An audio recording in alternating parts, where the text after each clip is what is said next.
Bienvenidos a esta serie de especiales sobre soluciones veraniegas de Kaiser Report. Tengo a mi lado a Stacey Herbert. Nuestras economías y sistemas financieros internacionales están colonizados por los parásitos de la deuda, que absorben los nutrientes, la fuerza vital de nuestro sector productivo, que es el que genera riqueza en nuestra economía.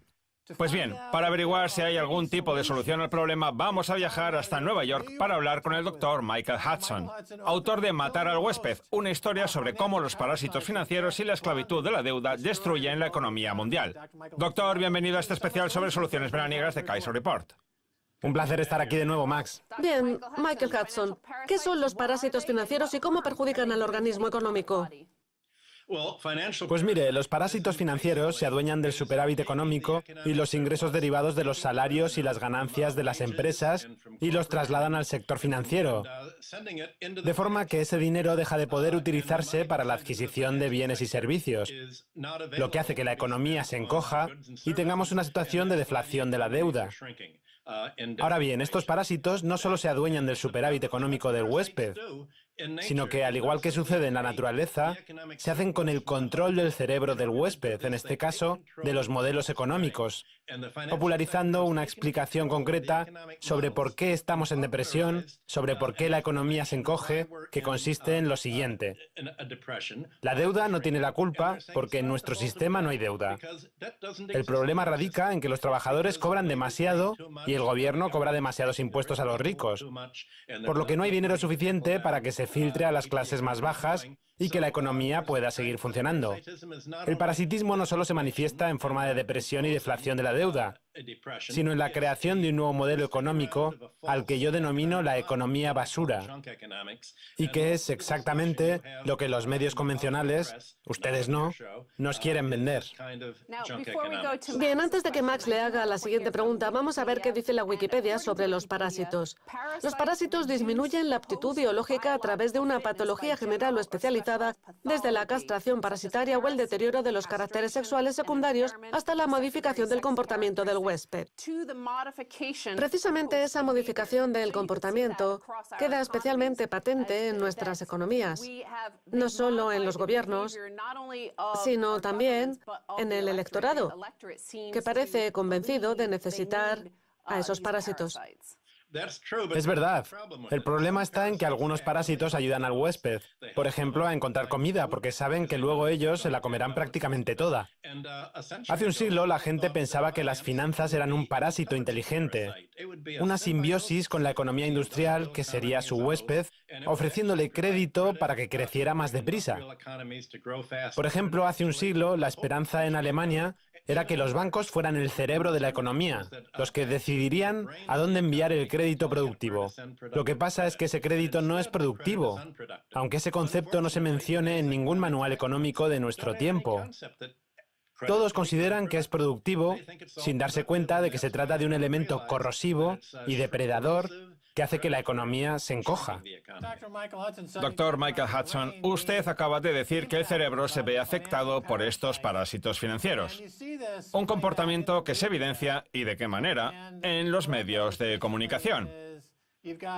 Pues bien, actualmente, dos películas recientes de Hollywood, como La Gran Apuesta o Money Master, con George Clooney, parecen reírse de que los organismos tóxicos y parasitarios de Wall Street y de la City de Londres estén comiéndose viva la economía. Supongo que ese es un buen ejemplo de hasta qué punto está dañado el cerebro de nuestra cultura. Dígame, ¿qué le parece a usted? Tiene mucho que ver también con el sistema de valores que tenemos. La Gran Apuesta trata de cómo hacerse rico en una crisis económica, de cómo una persona es capaz de ver lo que nadie más ve, adivinar cuál va a ser el comportamiento de la economía y ganar $1.000 millones gracias a las hipotecas basura, lo que constituye una tremenda falsificación de lo que verdaderamente ocurrió. No es que un tipo como John Paulson fuera lo suficientemente inteligente para venderles esas hipotecas basura a unos cuantos idiotas. porque todo el mundo sabía que eran basura. Por eso se llamaban así, o también préstamos de mentirosos. Los mentirosos eran evidentemente los bancos y los corredores inmobiliarios que rellenaban los formularios. Todo el mundo sabía que estaban mintiendo. Lo que pasó de verdad fue que no se trató de un fenómeno económico normal. Como apunta Bill Black, el modelo de negocio se basaba en el fraude y la corrupción. Y eso es precisamente lo que la gente no está dispuesta a reconocer. Y encima nadie ha ido a la cárcel por ese fraude. Las empresas de Wall Street han pagado miles de millones de dólares en multas, pero nadie ha acabado en prisión. La prensa no deja de decir que la crisis fue imprevisible, salvo para alguien tan listo como el protagonista de La Gran Apuesta, que se llevó 1.000 millones de dólares. Lo que demuestra que los medios pasan por alto el hecho de que la economía se basa en el fraude y en el crédito depredador, que nos acabarán abocando a una situación de depresión. Pero el mensaje que nos venden no queda ahí. Una vez estalla la crisis, la forma de resolverla es que las empresas endeudadas vendan sus activos y que los gobiernos privaticen el dominio público, mientras 10 millones de estadounidenses se quedan en la calle tras ser desalojados de sus viviendas por sus acreedores. La caída de los ingresos ha hecho que muchos estadounidenses se vean obligados a depender del crédito. De ahí que la deuda de las familias sea tan alta. Y encima, todo lo que tienen a su alrededor también se ha visto financiarizado. La sanidad, la educación, las guarderías. Todo se ha convertido en un servicio financiero. Parece que hubiéramos vuelto al feudalismo, a ser esclavos de la deuda. En su momento, el ser humano ya supo deshacerse de ese sistema. ¿Cómo podemos acabar con él ahora? Bueno, solo hay una forma de hacerlo. En su momento, lo que se hizo para acabar con el poder de los aristócratas y los señores feudales fue democratizar la propiedad de las tierras, lo que ha hecho que actualmente entre el 75 y el 80% de los ciudadanos estadounidenses y europeos tengan una casa en propiedad. El problema es que esa democratización se hizo sobre la base del crédito. Mucha gente tiene en mente la posibilidad de crear un sistema financiero mejor. Lo que pasa es que para crear ese nuevo sistema, primero hay que deshacerse de las deudas actuales. Sí, se puede nacionalizar la banca, meter a los delincuentes en la cárcel y todo lo que se quiera, ya que si países como Grecia, Irlanda o Estados Unidos siguen teniendo la deuda que tienen actualmente, la recuperación jamás será posible. Y eso es algo que nadie está dispuesto a reconocer públicamente, salvo quizá un asiduo a su programa como Steve King. Las deudas no se pueden pagar. ¿Cómo se maneja una situación así? El problema es que los acreedores se han hecho con el control del gobierno. Igual que en muchos lugares se ha privatizado la sanidad, lo que se ha privatizado en Estados Unidos ha sido el gobierno. Y si no, no tienen más que fijarse en la sentencia del Tribunal Supremo sobre Ciudadanos Unidos, que permite que se pueda pagar por el control de las campañas políticas y que se despenalicen el fraude y los grupos de presión. De lo que tenemos que ser conscientes es de que tenemos un problema sistémico. No se trata solo de unas cuantas manzanas podridas. Y hasta que no se cancele la deuda, no habrá forma de regenerar el sistema. Roma lo intentó y desató con ello una guerra civil de 100 años que acabó desembocando en una época de oscurantismo. Se trata de un problema muy difícil de resolver. ¿Qué pasó cuando Roma trató de cancelar la deuda? En el año 133 a.C., los hermanos Graco trataron de favorecer a los deudores y eso desencadenó una guerra civil que duró 100 años y en la que murieron todos los partidarios de cancelar la deuda, hasta que Augusto puso fin al conflicto y Roma se convirtió en una economía orientada a los acreedores. Y lo mismo sucedió en Grecia, en Atenas, entre acreedores y deudores. Ocurrió en todos los países del mundo antiguo. Por ejemplo, en Esparta, los reyes trataron de cancelar y condonar las deudas. Y al final, Agis y Cleómenes acabaron asesinado y exiliado respectivamente. Así vienen siendo las guerras sociales desde hace 2000 años. Pues se parece bastante a lo que pasa a día de hoy. Cada vez que hacemos un programa con Steve King, nos encontramos con comentarios del tipo, ¿cómo se atreven? Esas deudas no deberían condonarse jamás. Yo trabajo mucho y tengo mis ahorros, nunca me endeudo. ¿Por qué habríamos de cancelar las deudas de los demás? Eso es exactamente lo que se suele decir, sí. Ahora bien, ¿merece la pena destruir y polarizar la economía entre el 1% más privilegiado y el 99% restante a cambio de no cancelar las deudas de unos pocos deudores? Durante 2000 años, entre el 2500 a.C. y el 500 a.C., cada vez que un nuevo dirigente llegaba al poder en Mesopotamia, Sumeria o Babilonia, cancelaba las deudas personales y todo empezaba de cero. Eso fue lo que generó estabilidad en Medio Oriente durante 2000 años, lo que demuestra que eso de que condonar las deudas sería un problema no es más que un mito. La realidad es que si las deudas tóxicas que no se pueden pagar no se cancelan, todas las viviendas pasarán a manos de los acreedores y acabaremos teniendo una oligarquía y un peonaje de la deuda, es decir, un sistema feudal gobernado, en lugar de por los terratenientes, por los acreedores.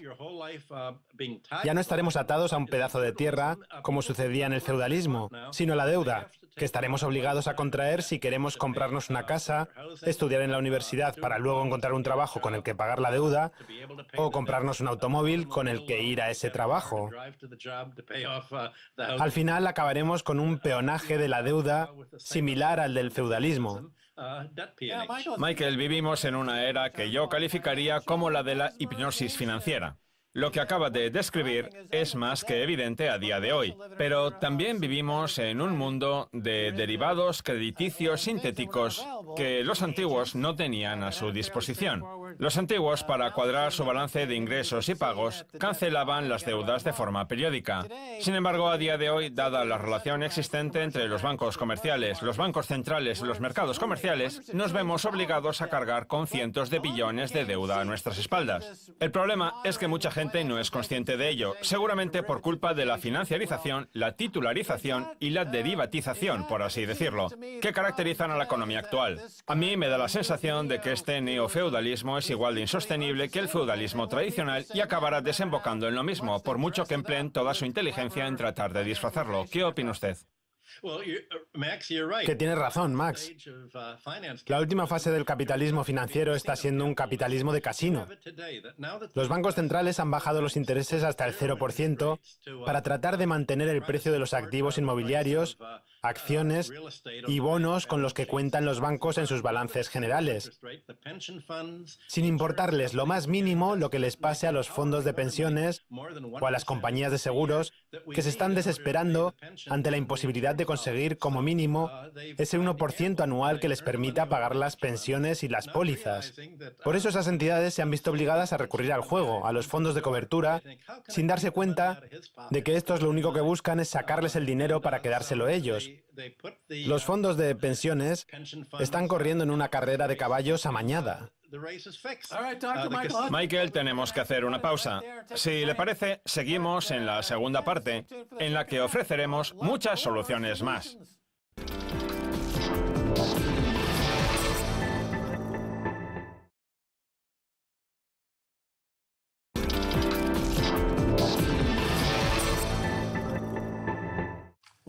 Bienvenidos de nuevo a Kaiser Report. Soy Max Kaiser. En biología y en ecología, el parasitismo es una relación de simbiosis no recíproca entre dos especies en la que una especie, el parásito, se beneficia a costa de otra, el huésped. Pues bien, hoy tenemos con nosotros al Dr. Michael Hudson, autor de Matar al huésped, con quien estamos discutiendo si el huésped tiene que mantener o no un comportamiento dócil y servil, y si podemos deshacernos o no de esos invitados no deseados. Tengo a mi lado a Stacey Herbert. Stacey, vamos a seguir hablando con el Dr. Michael Hudson sobre Matar al huésped, todo un clásico de la literatura económica. Y sobre la solución a este parásito, doctor, antes decía usted que a veces el parásito no perjudica al huésped. Sin embargo, en este caso sí que lo perjudica. Entonces, ¿cómo sacamos a ese gusano de la economía mundial? Bueno, la única forma de hacerlo es cancelando las deudas. Sí, ya sabemos cuáles son las deudas actuales. Ahora bien, Las deudas son el parásito. ¿cómo empezó toda esa financiarización? Porque antes la economía estadounidense fabricaba y producía y sus trabajadores cobraban un salario que aumentaba cada año. Sin embargo, ahora esos salarios están en caída libre y la economía ya no produce nada. Se basa principalmente en el sector servicios.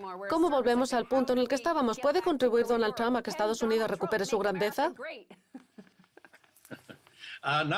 No mucho, porque el 80% de los préstamos pendientes que hay en Estados Unidos, y creo que también en el Reino Unido, se deben a su sector, al sector inmobiliario.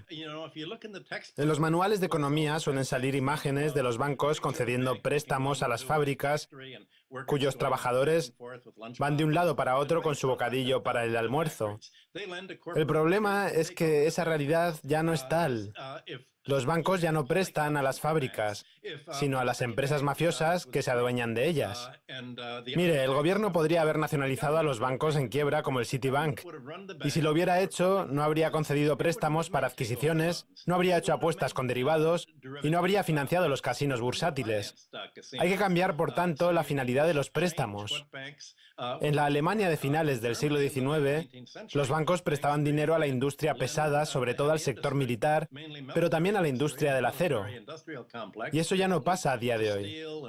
De hecho, casi toda la inversión que se hace en Estados Unidos y el Reino Unido proviene de las ganancias retenidas, no de los bancos, que solo prestan dinero para las recompras de acciones y la ingeniería financiera, no para la industria.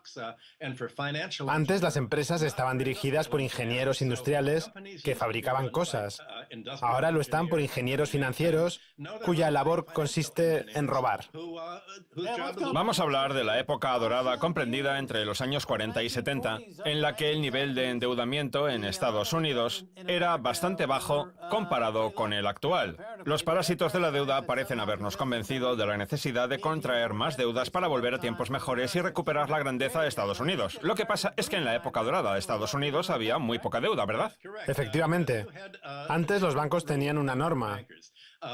La cantidad máxima que podían prestarle a una persona a la hora de concederle una hipoteca era aquella que no le hiciera pagar más del 25% de sus ingresos, intereses incluidos. Había que tener ahorrado el 30% del precio de compra y además solo se podía pedir dinero por el 75% del valor de la casa. Sin embargo, en el año 2008 se podía pedir más del 100%. Vamos, que se podían comprar edificios enteros con un solo dólar. El banco prestaba dinero hasta para pagar al abogado, los gastos de notaría e incluso al pintor de la vivienda. Pues bien, a día de hoy, el gobierno estadounidense garantiza aquellos préstamos que absorban hasta un 43% de la renta del hipotecado.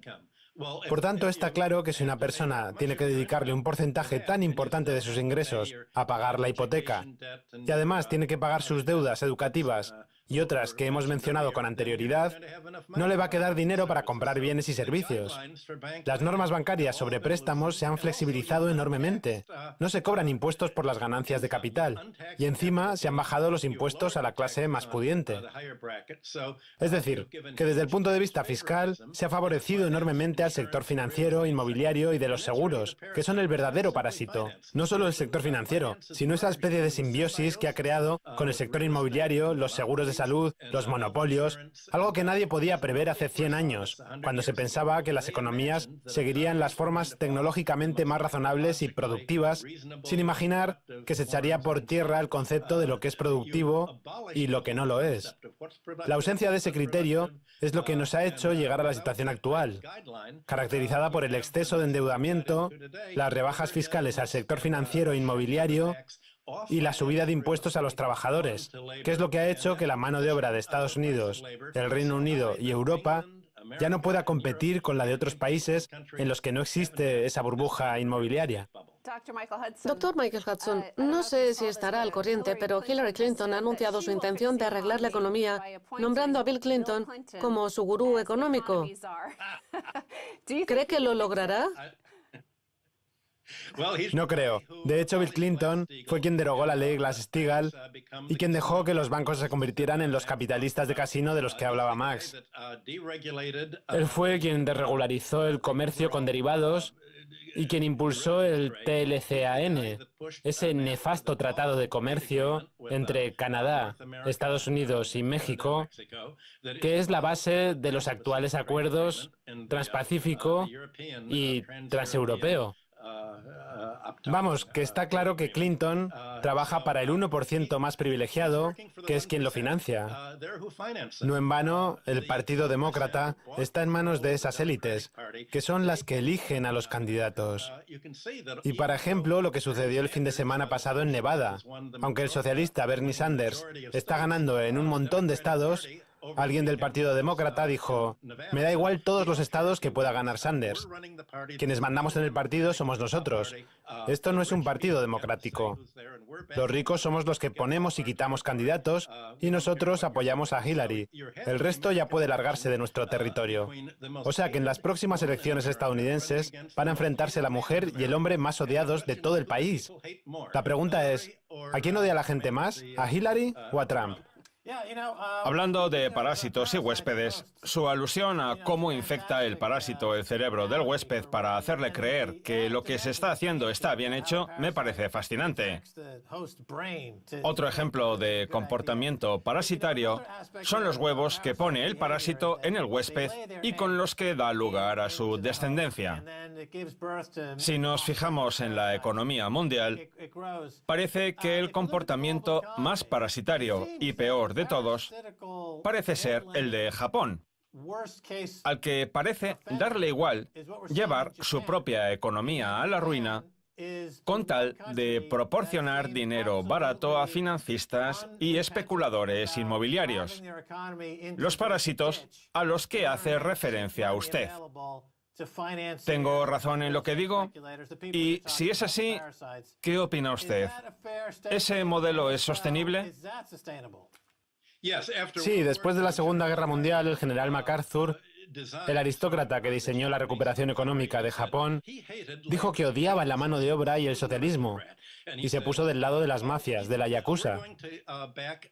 De hecho, cuando yo era pequeño, en los años 50, salían imágenes en los periódicos de socialistas con un casco de moto en la cabeza para protegerse de los conflictos armados. El caso es que Estados Unidos apoyó a la yakuza, igual que hizo Hillary con los dictadores asesinos de Nicaragua. No, espere, de Nicaragua no. De Honduras. Fundamentalmente, Estados Unidos ha apoyado la criminalización de muchos países contra su propia mano de obra. Por tanto, los seres que han nacido de los huevos de los parásitos no son otros que Hillary, Bill, los dirigentes japoneses y las oligarquías clientes. Seguro que recuerdan los acuerdos del Plaza de 1985, en los que Japón actuó como el distrito número 13 de la Reserva Federal. Estados Unidos solicitó al país nipón que se suicidara para que los republicanos pudieran salir reelegidos. Y Japón accedió voluntariamente a suicidarse con esos acuerdos y con los que vinieron después, generando la mayor burbuja de la historia y sin cancelar las deudas. Por eso el país lleva desde 1990 intentando saldar sus deudas. Tiene toda la razón en lo que dice Max. Si queremos adivinar el futuro de Estados Unidos, el Reino Unido y Europa, no tenemos más que fijarnos en lo que le ha sucedido a Japón desde 1990. Eso es lo que pasa cuando las deudas no se cancelan.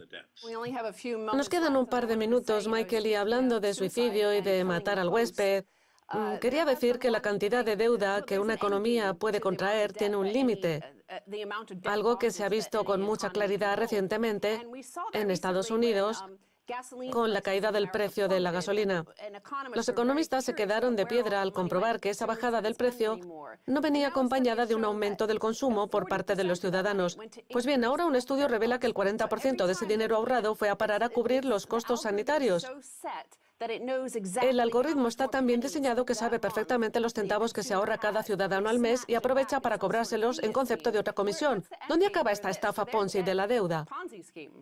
Aún le queda cuerda para rato a este juego. Se trata de la política monetaria llamada dinero de helicóptero, que consiste en distribuir más dinero a toda la población sin tener en cuenta que si se les ingresaran $500 o 500 libras en sus cuentas bancarias, las utilizarían para pagar sus deudas, es decir, para pagar a los bancos y al sector financiero. Así que cualquier tipo de dinero de helicóptero que se cree hoy en día se va a usar esencialmente para pagar a los bancos y las deudas, y no para adquirir bienes y servicios. El punto final será lo que está pasando en Grecia, en Letonia o en Ucrania, con ese aumento de la emigración que hace que la población disminuya. Nos queda poco más de un minuto y me gustaría aprovecharlo para conocer su opinión sobre un tema, aunque no sé si habrá investigado mucho al respecto.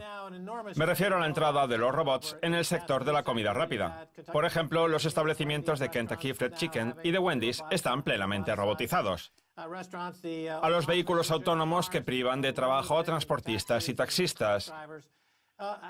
Da la sensación de que esa tendencia no es demasiado saludable para la economía. ¿Qué le parece? Bueno, depende de si el número de personas contratadas para fabricar los robots supera el número de trabajadores a los que los robots dejan sin empleo. Este tema ya lo discutían Ricardo y Marx hace 150 años. Ricardo decía que la mecanización destruiría numerosos puestos de trabajo, mientras que Marx subrayaba el hecho de que para construir esas máquinas también hacían falta trabajadores.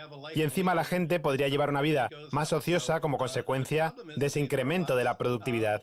El problema es que si seguimos así, esos robots, a pesar de aumentar la productividad, van a empobrecer aún más a la economía.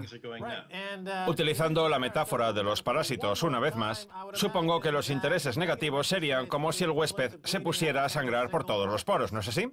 Bueno, pero no por los poros del 1% más privilegiado, sino más bien por los del 99% restante. Muy bien, Michael Hudson, muchas gracias por haber estado en el programa.